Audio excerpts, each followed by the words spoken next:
we have a gentleman in the waiting room who is Oh, a yeah. hot topic. He is on a 3-fight TKO win streak. He is the gentleman of violence himself, Tom Shoaf. What's up, brother? How are you Boom. guys? Tom Shoaf. Man. I'll tell you. You Tell looked me. fantastic that last fight. You did exactly what you said you were going to do. You called it. Oh, it was like almost Mystic Mac-ish kind of. He says, you know what? I took out 2 fights ago. I took the guy out in the first. Last one, I took him out in the second. Fuck it. I'm going to take this guy out in the third. Went exactly the way you planned. Man, you must have been on cloud 9 getting out of there, right? Yeah, it was nice to go out there and have a game plan, stick to it, and have it go exactly how you expected it. That's always a nice feeling. Yeah, and did you see Bruce's post today? Did you happen to see what he posted? Yeah, I saw that. Do you know what his injuries were? He didn't really say what the injuries were in the post, but he said he got like titanium plates in his head or something like that. Right. Yeah. I know as much as you guys do. Okay. I have no other information outside of what you guys saw. All I can really say about that is my heart goes out to the guy. I know we sign up to get into a fight and we expect injury. Yeah. But you don't ever expect that. That's something else. So I Yeah. wish him the best. I hope he recovers swiftly. I just noticed that your name tag is 21st Century John L. Sullivan. So like while we're talking about this like real morbid fucking topic here, I'm smiling like an idiot because I wasn't smiling gotta about keep it light, right? We gotta keep it light. Keep it light. Nah, man, you had a lot to do. You had a lot to say going into that fight. You had a lot to say after the fight. Let me ask you this. You are on this 3-fight win streak. You are undefeated in that weight class. Do you take the rankings to heart? Like when you saw those rankings come out, when they redid the rankings, we stamped it with the Stu Nod stamp of disapproval right there. I do not understand what they're fucking basing these rankings off of. If they're saying, and they said that it was based off of BKFC performance only, right? And it doesn't have anything to do with what they did in their prior organizations. So that would eliminate Chad Mendez out of that number 1 spot. And like for example, Matt Phillips, he has fought 2 unranked guys. The guys that you have beaten weren't ranked either, but you have beaten more of them. You've beaten more. He also didn't make weight. Right, and he missed weight, and you've beaten more of them in more impressive fashion. So when you see this, how does that make you feel? It makes me feel like they've hired a group of people who don't really study the sport. You know, if you look at those rankings and you look at when they brought on this independent company to do the rankings, like that makes sense as to why it lines up. Like they looked at the last 2 or 3 cards and they were like, oh, okay, these guys are winning. Let's just throw them in the fucking division and say that they're ranked. I don't know, man. I don't take it personally. I don't take it to heart.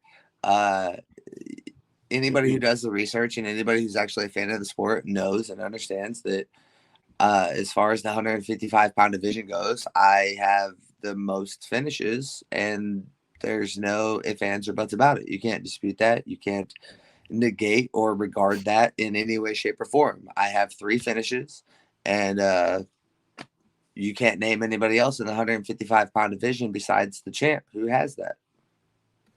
So what is next for you? I have been hearing some rumblings. Obviously there's just like rumorville throughout the fucking interwebs, but have you been offered a fight in, let's say, the next 2 months somewhere, possibly not around here? No, Nothing. no. Okay. Mike, I've been offered 0 fights since I've had 0 communication with the BKFC. Okay. Damn it. Since the last fight. There are fights that are not very close to here that happen within the next 2 months that I would be very interested in. Mm-hmm. All right. All Yeah. of that being said, it kind of diverts from my plan. So Right. Because there's not a number next to that person's name. it has nothing to do with the number. I could give a fuck less about the number. But in order to get a have- title fight now that there is rankings though, right? You need to beat one of those people that have one of those numbers in order to get to Luis Palomino. I mean, according to who? I mean, I don't know. Why would you're right? I would like look at the rankings. Like just look at him. Like look at the guy who's ranked number 1. Like you've had one fight. What makes you significant in any way, shape, or form? You know, look at the guy who's number 2. I don't even know who's fucking number 2. Like, like it doesn't matter. You know, like who cares about the rankings? My only goal and my only interest is having gold around my waist, and I know that I will probably have to beat up somebody else to get there, and I frankly don't care who it is.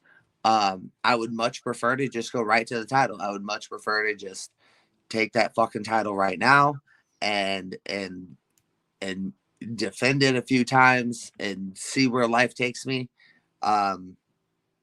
But if I have to prove myself yet again at 155 pounds, I will. Rankings or not. So your ideal, I think the next fight would be Chad Mendes. That's what I would like to see. You fight Chad Mendes, title elimination match. Boom. And then Palomino. That would be, for me, as a fan of the sport, that's what I would like to see. I would happily show Chad Mendes what it feels like to be in a real fist fight. You know what? I wonder if BKFC would ever go the route of interim title. And the reason why I'm saying this is because I really truly do believe that They already have an interim title. Oh Yeah. yeah, they did. They do have that. Kid That's right. Gotti. They did Kid Gotti. That's right. Okay, Yeah. so with that said, if Luis Palomino goes up to challenge Elvin Brito, who's in the comments right now, shout out to Elvin Brito. He's busting your balls right now, Tom. He says, who's this unknown guy you're interviewing? He's not even ranked. Yeah. Well, we're trying to figure it out. That's why we're having an interview. He also said that you're the man. It says right there. I Tom love Schultz, the Elvin. man, the Elvin Mustang. is a great guy, and He sure I love is. him to death. And I might have to come down to Puerto Rico and hang out with him sometime. Absolutely. He's an awesome dude. So what I was saying is Palomino versus Brito probably is something that the BKFC wants to do. If they were to make that fight and it would be for the 165-pound title, that means Luis Palomino will be walking away from the 155-pound division for a minute. So maybe a you and Chad Mendes interim title, and then you lock that in, and now you just wait for Luis to come back to unify the title. You know what I mean? So, I mean, we could sit here and play matchmaker all the time. It's fun, but you know. I mean that's all fine and dandy if they're like that's something that they're into or something that they want to do, but that doesn't interest me. I don't feel like an interim title is a title. You know, it's a placeholder, right? Yeah, I mean it's not even a fucking placeholder. It's just like hey, you're doing great, but we care about what this guy's doing more, so you're just gonna have to fucking hang on. And I get it from a business perspective. I understand it and I respect it, but I would much prefer them saying it's not an interim title. They're gonna fight, and the winner is guaranteed a title fight. And they're guaranteed it within X amount of months. Yes, he's going to move up because that's what he wants to do and he wants to make history, and that's fantastic. I applaud him, and nobody can take away what Luis Palomino has done in the sport. And if he wants to move up and try to take on another division, I respect the fuck out of that. And I'm not going to try to get in his way or take anything away from him in the process. But I would like some guarantees that, okay, you're going to do that, but you're going to come back and you're going to give me my opportunity in a certain amount of time because I've earned that as well. That's what I would prefer. I don't give a fuck about a fake title. No, give me the real one. Understood. I feel you. I bet. You know, this whole journey from going from you fighting kind of out of your weight division and now winning 3 in a row in where you are comfortable and should be, obviously, because watching the fights, you can tell you're way more comfortable now.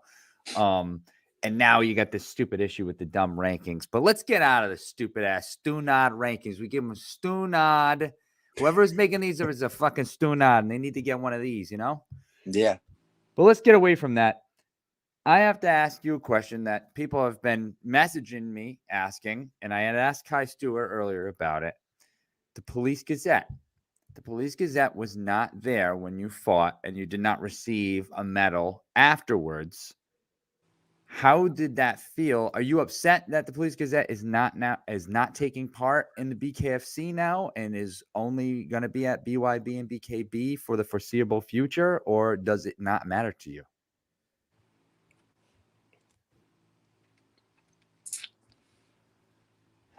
That's a tough question. I have a bit of a personal relationship with Scott Burt and with Howie, and for them to not be involved is upsetting, especially considering. Well, let's backtrack just a step. Sure. We all know that until BKFC showed up, we didn't know that there was a Bare Knuckle Hall of Fame. I won't dispute that. I won't deny that. I can't disagree with that. But now that we know that Hall of Fame exists and that it has been keeping track of this sport for the last 140 years, to see that the company that brought recognition to the Hall of Fame is no longer doing business with the Hall of Fame, or vice versa, that the Hall of Fame is no longer doing business with the company that brought them recognition. That sucks. It's unfortunate. But I can tell you from a fighter's perspective, the only difference it made for me was I've got one less medal on my wall. I love Scott Burt and I would love to see him at the shows, but as far as I'm concerned, he's still writing my name down, and I still have a chance at making history regardless of whether or not they're there to present me with a medal. So what I would like to, and we're going to have to get Scott on here to talk about this because, well, maybe not. I don't know. In no other sport do you see the Hall of Fame of that sport at events handing out anything. You know what I mean? Like the guy who runs the Major League Baseball Hall of Fame does not go to the World Series and hand out anything at the whole. So to be honest with you, I do think it's kind of strange that he was going around to all the ones. The medals are awesome. And the Police Gazette belt is fucking beautiful, and I love it. I've held it super heavy. It looks great. But it is kind of weird to me that was going on.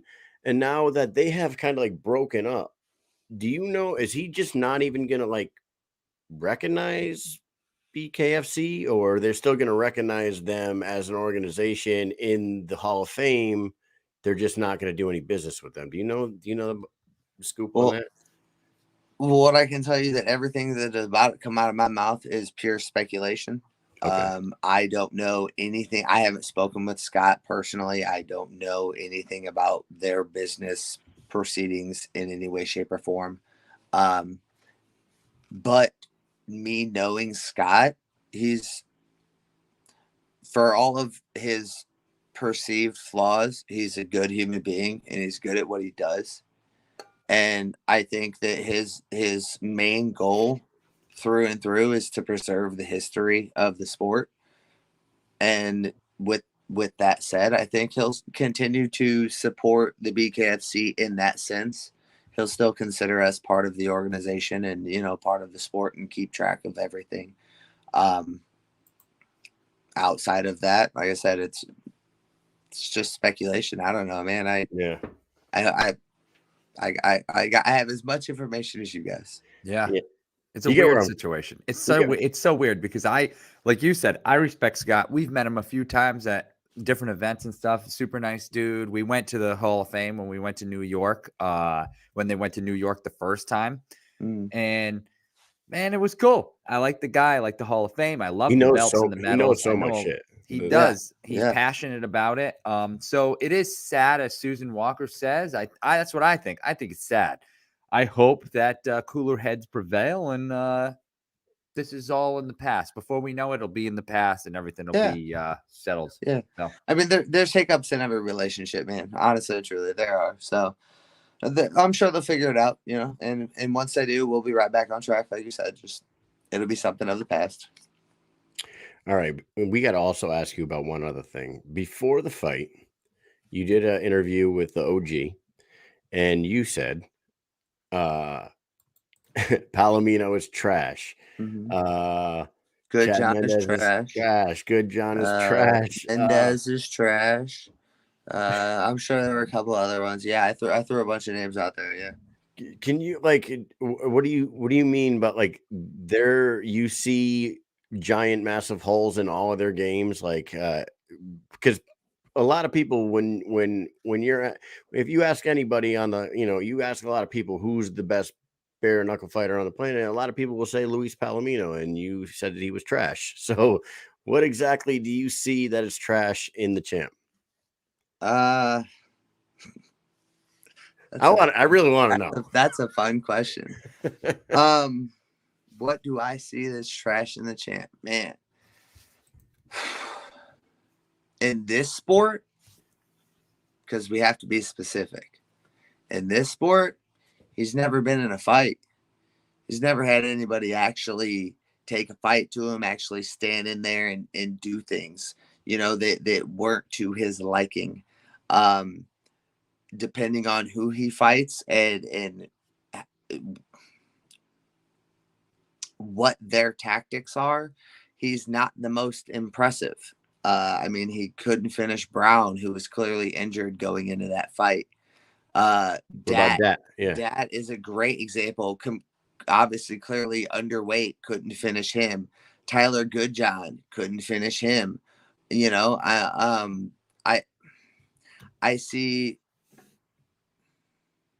see clear and obvious holes in his game, not from a technical perspective, but from a tactical perspective. Nobody has ever brought the fight to Luis. Nobody has ever made him fight that fight. And if you go back to his MMA career, when that happens, he folds. He fucking breaks. And what I do is I bring the fight to people. I get right in front of you. I stand in front of you and I fucking break you. Look at the last 3 opponents that I fought. Look at Joe Elmore. Look at fucking Julian Lane. Look at Diego. Look at their faces after I was done with them. Regardless of win, lose, or draw. Look at the fucking damage I did to those people. That's what you get when you fight Tom. And he hasn't fought Tom yet. And that's what I see when I look at Luis. Yes, he is 6-0 and he is a dominant fucking champ. There is no disputing that. But he has never fought anybody like me. I like that. I like that answer. I do like that answer. I do like it a lot, and I hope I feel the heat. I mean, the thing is that he is the champ, and there's like a lot of options for him. And Brito is obviously first option. So that is a fight. Like I said, nobody can take away Yeah, what he's done. I'm not going to get in his way. I'm not going to stop him from making his continuous mark in history. Do that, dude. I wish you the best. But just know when you're ready to come back to 155, I'm taking everything from you.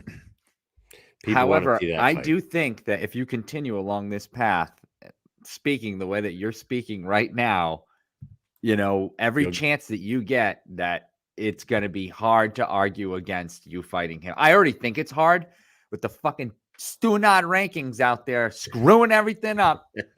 Oh, somebody light those rankings on fire, please. But I really think that you have a good claim for the next title shot in that division right now. So I keep certainly hope speaking so. that way, and you should be right there.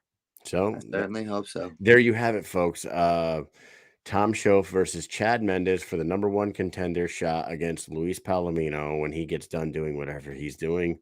I want to those two fights, man. Those two fights, I love those two fights, man. Oh yeah. You versus Chad or you versus Luis. Those are both fucking a BK Those are fan's fun fights. dream. Those are dream fights right there. They're Yeah, gonna those be are fun they're, ones. they're gonna be talent showcased at the highest level, and they're gonna be bloody fucking wars. So I mean, we don't really know Do it right.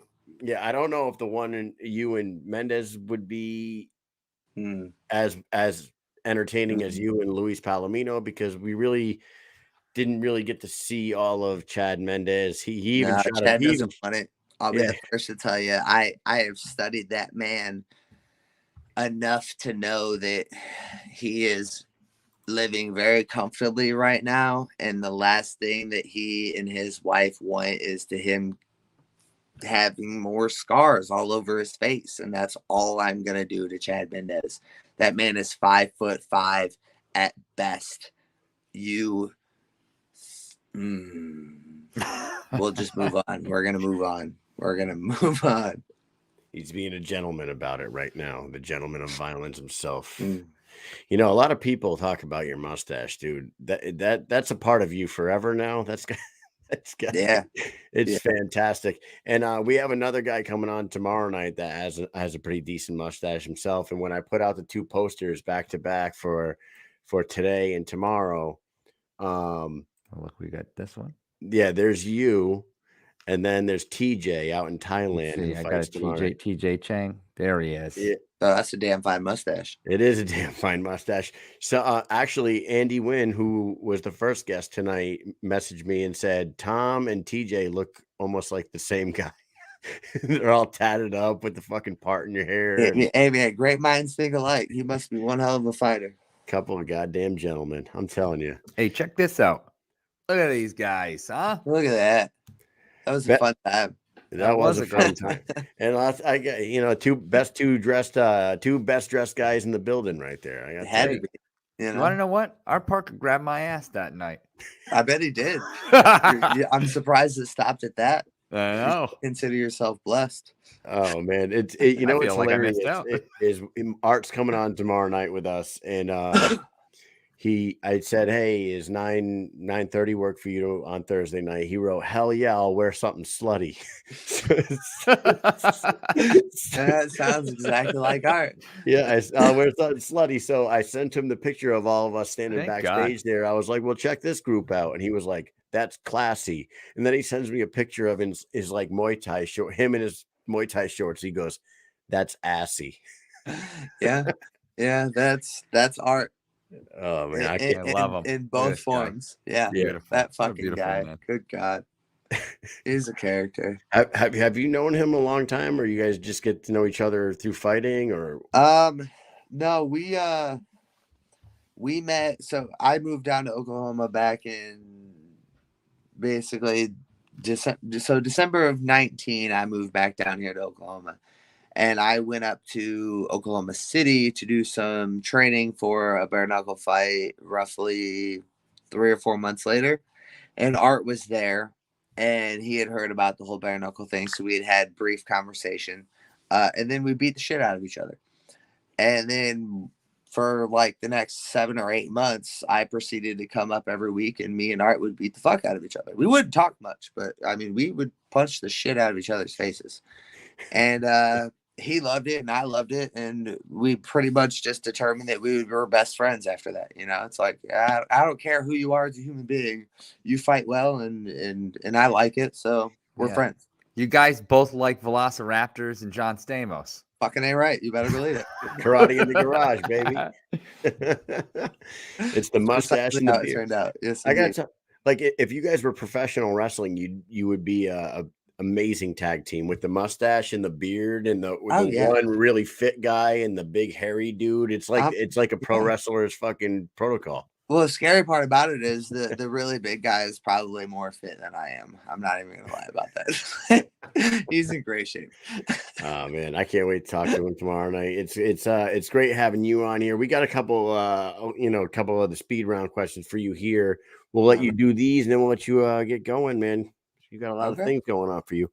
Number one, if you were given the opportunity to have a half an hour TV show, your TV show, what would it be called and what would be the premise of the show?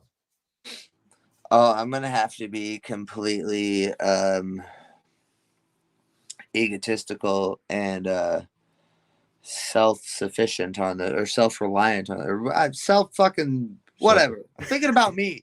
All right. I like it. It would probably be something like Tom Talks. And it would just be me. Like, you guys remember that Family Guy episode where what's his name? Peter gets that TV show where it's like what grinds my gears, and he just talks shit about things that piss him off. It would probably be something like that, you know, like, I saw this meme today, and There it is. let me tell you why I think that's fucking stupid. And yeah, just 30 minutes dedicated to me venting frustrations to the world. We're gonna give you. We're here now. Yeah, we were gonna give you. We put the Tom Talks right there on the screen, and go ahead. Something that really fucking grinds your gears. Go ahead. Something that really grinds my gears.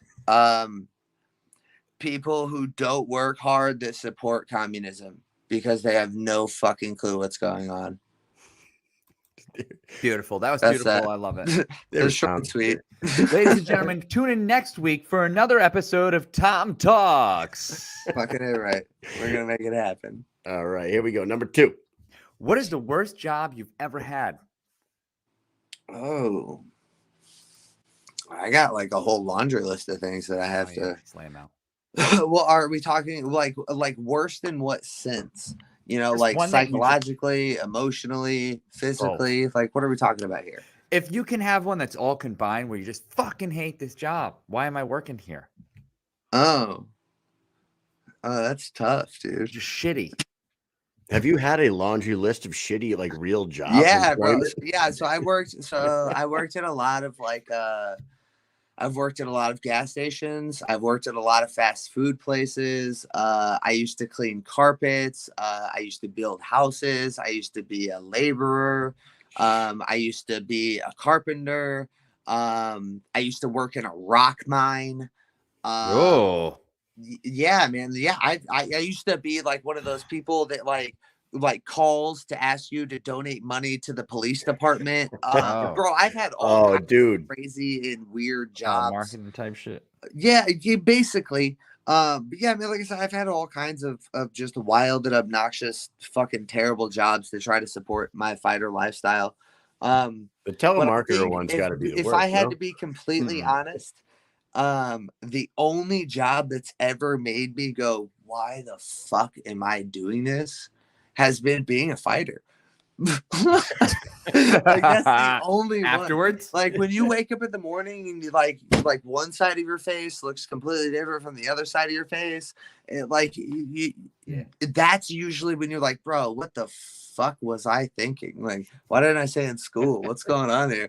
But no, man, to be honest with you, in hindsight, I've been blessed with a lot of just shitty enough jobs to make me want to fight people for a living. And that's the best way I can describe it. That's a fantastic answer. I've been blessed with a plenty of enough shitty jobs where I was like, you know what? I'd rather just go to war and maybe be killed.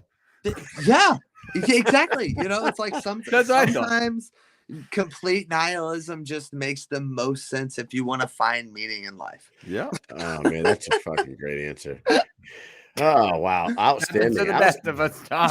Two fucking great answers so far, Tom. You're killing it here. And I'm trying, man. We got the last one. What was the smartest lie you have ever told?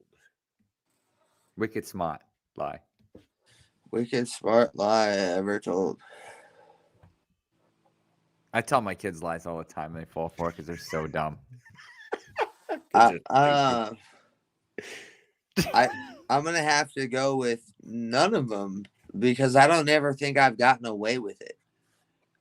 Oh No no. good lies. I think eventually, whether it's 5 days or 5 weeks or 5 years down the road, eventually it catches up to me. So I don't think Awful at I lying. don't think I have one. You I want to always hear? get caught, bro. You want to hear a fucking great lie that I told? And I did this. Yes. So we were in a fucking mob site getting ready to deploy in 2008. That would be And mobilization yeah, for all sorry. those We're non-military mobilizing people. to go overseas. So we're all at this mob site, and we're doing all the training, all the pre-mob training and all the shit. And like rumors start going around about this person's fucking this person, this person's fucking this person. I'm like, I'm gonna start a rumor that Larry Griggs used to fight for Strike Force and held the welterweight title. And this is like 2008. Nobody had the ability to go look this shit up right now. So I started like sitting around having coffee with people, be like, you guys ever see Larry fight? This kid never fought, right? But he was tatted up. He was like tatted from his fucking ears to his toes. And I'm like, yeah, dude, look at him. Look how fucking crazy he is. And people would start like looking at him, and he was a kind of a weird dude, right? So after I spread this rumor, profile. yeah, after I spread this rumor, I fucking told him, I was like, Larry, dude, listen, man, I've been telling everybody that you held the welterweight title for Strike Force back in the day. You just need to fucking run with it. Everybody believed that shit, dude. I don't even know if I ever told anybody I was lying about it. I swear to God, Ta-da! that was ta-da, motherfuckers. Okay. Larry Griggs never fought anybody. 14 years later. Yeah, right there. That's beautiful. Your Sit on rumor, that and spin. yeah, Yeah, your, well done. your Yeah, rumor that's good. starting scumbags. Yeah. I've never Anyway, done anything that epic. Never Yeah. once. well, you know what? When you're mobilizing and you're getting ready to go overseas, and you really don't know, like you don't know day to day what the fuck's going to be going on. I mean, you just start acting silly and doing stupid shit. So You it's do. awesome. Yeah, I can absolutely imagine that. I've never been overseas, but I worked in a rock mine once, and things get weird after midnight. Dark and underground, and it's just things get strange. I can understand what it'd be like to be in like the middle of fucking desert Oh, and yeah. having people shoot at you, and things get weird. Yeah, Look, excuse me, but in North Korea, you get put in a fucking rock mine for labor camp. So like you work there on your own. You're like, I'm just gonna do this for work. I signed up for the job, Yeah. bro. Yeah. Nobody forced me to go. Yeah. That's You're awesome like, work. You're like, I hate this fucking fast food joint. What do they do in North Korea? I'm gonna do that. I want to do that rocks. shit. They eat rocks. Pretty much. All right. Well, hey, man, I can't believe you've never been overseas before. I feel like you have an opportunity possibly coming very soon for you. I hope that the BKFC really understands that the outside entity that are making these rankings are kind of stupid, and they don't take those they don't take those rankings to heart, and they really just use their minds and see what the product they have in front of them and start making these matches correctly. We hope you get Mendez. We hope you get Palomino. Thanks for coming on here, man. Fantastic fight in Fort Lauderdale. What's next for you? What's the next month look like for Tom Shoaf? Oh goodness.